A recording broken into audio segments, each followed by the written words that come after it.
ये दुनिया तुम्हारे साथ कैसा व्यवहार करती है ये महत्वपूर्ण नहीं।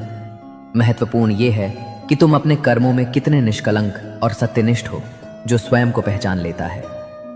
सच्चे रिश्तों को समय दो, क्योंकि एक दिन ऐसा भी आ सकता है जब तुम्हारे पास समय तो होगा लेकिन वो रिश्ता ही न रहे। अपने संबंधों को समय, समझ और स्नेह दो ताकि वे स्थायी रह सकें। उधार और प्रेम उन्हीं को दो जो उसे लौटाने का भाव रखते हैं, क्योंकि निष्ठाहीन लोगों के हाथ में दिया गया प्रेम केवल उपेक्षा में बदल जाता है। जिस दिन तुम ये समझ जाओगे कि सामने वाला गलत नहीं, केवल उसकी सोच तुमसे भिन्न है, उस दिन तुम्हारे जीवन से अधिकतर दुख समाप्त हो जाएंगे। मतभेद को विद्वेष मत बनने दो। कुछ लोग भोलेपन का मुखौटा पहनकर ऐसे प्रस्तुत होते हैं जैसे उनकी काली करतूतों की किसी को जानकारी न हो, किंतु सत्य सदा प्रकट होता है और समय हर व्यक्ति को उसके कर्मों का दर्पण अवश्य दिखाता है। सबकी इज्जत करो, किंतु स्वयं को अपमानित मत होने दो। सम्मान देना महानता है, परंतु आत्मसम्मान बनाए रखना जीवन का धर्म है। धैर्य रखो, क्योंकि ये समय भी गुजर जाएगा। जो आज हंस रहे हैं, कल उनकी मुस्कान भी धुंधली पड़ जाएगी। संसार में परिवर्तन सदा चलता रहता है। जो अपने धैर्य को धारण करता है वही विजेता बनता है। अगर कृष्णा वंदन के विचार आपके मन को छू रहे हों तो चैनल को सब्सक्राइब करके हमारे साथ जुड़े रहें। तो चलिए अब आगे बढ़ते हैं। श्री कृष्ण कहते हैं, जीतने के लिए हर बार बोलना जरूरी नहीं, कई बार चुप रहना ही सबसे बड़ी विजय होती है। शब्द और सोच अक्सर लोगों को दूर कर देते हैं, क्योंकि ना तो हर कोई सही से समझता है और ना ही हर कोई खुद को सही तरीके से समझा पाता है। इसीलिए मन की शुद्धि और सोच की स्पष्टता, यही दो तत्व हैं जो संबंधों को मजबूत करते हैं, और वही सच्चा होता है। बुजुर्ग की मुस्कुराहट संसार को नहीं बदलती, लेकिन यदि बेटा समझदार हो तो वो मुस्कान पीढ़ियों को दिशा दे सकती है। लेकिन ये तभी संभव है जब वो स्वयं की कदर करना सीखे। जब तक तुम अपने आप को समझते नहीं, तब तक दुनिया तुम्हें वस्तु समझती है।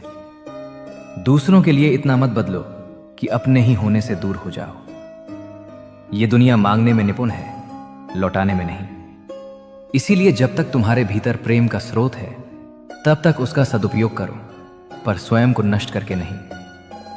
और वो क्षण जब आत्मा अचानक जागती है, जब सारी स्मृतियां पल भर में आंखों से गुजरती हैं, जब तुम्हें वो आवाज भीतर से सुनाई देती है जो कभी किसी ने सच्चे प्रेम से कही थी, वही क्षण तुम्हारे पुनर्जन्म का होता है। अयान की आंखें तभी नहीं खुली जब किसी और ने उसे चेताया, बल्कि तब खुली जब उसकी मां के शब्दों ने उसकी आत्मा को छू लिया। जब उसने जाना कि दूसरों को खुश करने की इस दौड़ में वो अपने ही अस्तित्व को भुला चुका है। उस रात उसने अपनी सांसों से एक नई शुरुआत की, न किसी को खुश करने के लिए, बल्कि स्वयं को पहचानने के लिए। उसने पीछे मुड़कर चलना शुरू किया, लेकिन वो रास्ता पीछे का नहीं था, वो उसके भीतर का रास्ता था। और जब कोई भीतर की यात्रा पर निकलता है तो वो संसार की सबसे सुंदर यात्रा पर होता है। उस रात अयान ने किसी और से नहीं, स्वयं से वादा किया कि अब वो किसी को नहीं, केवल खुद को खोने से डरेगा। और यही वादा तुम्हें भी करना है कि तुम अपने अंतर्मन को कभी चुप नहीं करोगे और अपनी आत्मा को कभी अनदेखा नहीं करोगे। श्री कृष्ण कहते हैं, इस दुनिया को खुश करना असंभव है, चाहे कुछ भी कर लो। और तुम्हारे अस्तित्व में महसूस होता हुआ ये वो अवस्था है जहां आत्मा को पहचानने के लिए शब्दों की नहीं, चेतना की जरूरत होती है। अक्सर ऐसा लगता है कि पूरी दुनिया आगे बढ़ रही है और हम वहीं के वहीं रह गए हैं। ये अनुभूति अकेलेपन की नहीं, भीतर की यात्रा की शुरुआत होती है। जीवन तुम्हें जब अकेला करता है, तब वो तुम्हें संसार से नहीं, स्वयं से जोड़ता है। ये एक सजा नहीं, ये एक अवसर है अपनी शक्ति को जानने का, अपने भीतर के प्रकाश को पहचानने का। अगर आज तुम अकेले हो तो घबराओ मत। यही वो क्षण है जब जीवन तुम्हें एक नया रास्ता दिखाना चाहता है। जब तुम्हारे चारों ओर कोई नहीं होता, तब मेरे पास आने का द्वार खुलता है। उस मौन में मैं हूं, तुम्हारे साथ, तुम्हारे भीतर, तुम्हारे हर सवाल में। अकेलापन तब बुरा नहीं होता जब वो तुम्हें खुद से मिलवाने आए। वो तब बुरा होता है जब तुम स्वयं से भागने लगते हो। हर मोड़ जो तुम्हें अपनों से दूर ले आया है, वो तुम्हें तुम्हारे निकट लाने के लिए था। कभी दोस्त नहीं होते, कभी सहारा नहीं होता, और तब जीवन एक दर्पण बन जाता है वो तुम्हें तुम्हारी छवि दिखाता है, तुम्हारी कमजोरियां, तुम्हारी सामर्थ्य, तुम्हारा सत्य। और यदि तुम उस दर्पण को देखने का साहस कर लो तो वही अकेलापन एक पाठशाला बन जाता है। तो सुनो, यह समय कठिन हो सकता है, पर यह तुम्हें तैयार कर रहा है। तुम्हारा वजूद अब परिपक्व हो रहा है। तुम अब दूसरों की अपेक्षाओं से नहीं, अपने आत्मबल से परिभाषित हो रहे हो। यह परिवर्तन का समय है। इसे अपनाओ, इसे समझो और इसे मेरा प्रसाद मानकर स्वीकार करो। क्योंकि जब तुम अकेले रहकर भी शांत रहना सीख जाते हो, तब तुम उस अवस्था में पहुंचते हो जहां मैं स्वयं तुम्हारा साथ निभाने के लिए उतर आता हूं। धोखा किसने दिया, ये पूछते मत फिरो, वरना अपनों के चेहरे ही उतर जाएंगे। आज के युग में बिना मतलब कोई साथ क्या देगा। लोग तो बात तक नहीं करते। इसीलिए दूसरों से उम्मीदें कम रखो। क्षमा ही तुम्हें महान बनाती है, परंतु रिश्ते तोड़ने के लिए हमेशा गलती जरूरी नहीं होती। कई संबंध स्वार्थ निकलते ही अपने आप बिखर जाते हैं।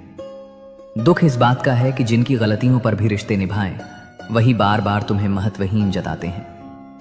एक बार झुककर यदि रिश्ता बचाओ तो लोग इसे तुम्हारी कमजोरी मान लेते हैं और सोचते हैं कि तुम हर बार झुकोगे। यही गलतफहमी मनुष्य को भीतर से थका देती है। पर याद रखो, जब कोई बाहर वाला धोखा देता है तो मनुष्य उससे लड़ पड़ता है, लेकिन जब अपनों से धोखा मिलता है तो मनुष्य चुप हो जाता है, क्योंकि मन के भीतर यही डर होता है कि कहीं रिश्ता ही खत्म ना हो जाए।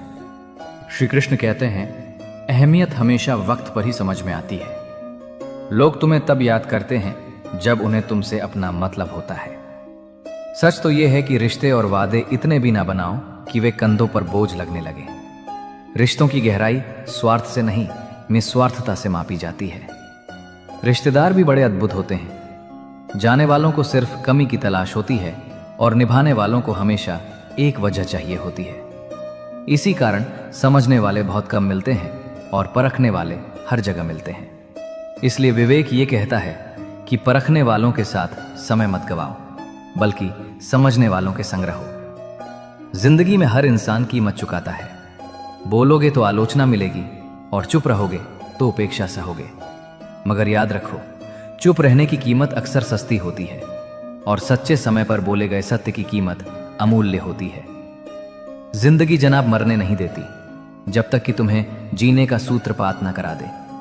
वो हर ठोकर, हर दर्द और हर रुकावट से तुम्हें यही सिखाना चाहती है कि जीवन का असली आधार अतीत या वर्तमान नहीं, बल्कि आने वाला पल है।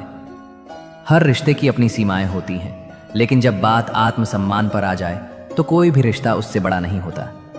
आत्मसम्मान खोकर बनाए गए रिश्ते केवल बंधन होते हैं, संबंध नहीं। सुबह की नींद इंसान के इरादों को कमजोर कर देती है। जो लोग मंजिल हासिल करते हैं वे देर तक नहीं सोते, बल्कि सुबह की किरणों के साथ उठकर अपने संकल्पों को कर्म में बदल देते हैं। इसलिए जब अच्छा करने का विचार मन में आए तो उसे टालो मत, क्योंकि ये जीवन जितनी तेजी से बीत रहा है उतना सोचने का समय भी नहीं देता। पीठ को हमेशा मजबूत रखो, क्योंकि तारीफ भी पीछे से आती है और धोखा भी वहीं से मिलता है। सच्चा इंसान हर बात के लिए सफाई देता है, जबकि झूठा मुस्कान में सब छिपा लेता है। सच अक्सर कटु होता है, उसे तमीज नहीं होती, और झूठ मीठा होता है, वो तुम्हें लुभाएगा, बहकाएगा। यही कारण है कि आजकल लोग झूठ की मीठी बातों को सच की कड़वाहट से बेहतर मानते हैं। तुम अगर हर किसी को परखोगे तो कोई अपना नहीं लगेगा, लेकिन अगर तुम हर किसी को समझने की कोशिश करोगे तो कोई पराया नहीं लगेगा।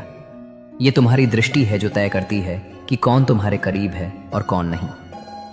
कई बार मन करता है कि सब छोड़ दूं, हार मान लूं, लेकिन फिर याद आता है कि अभी मुझे बहुत से लोगों को गलत साबित करना है और खुद को सही साबित करने के लिए अभी बहुत सफर बाकी है।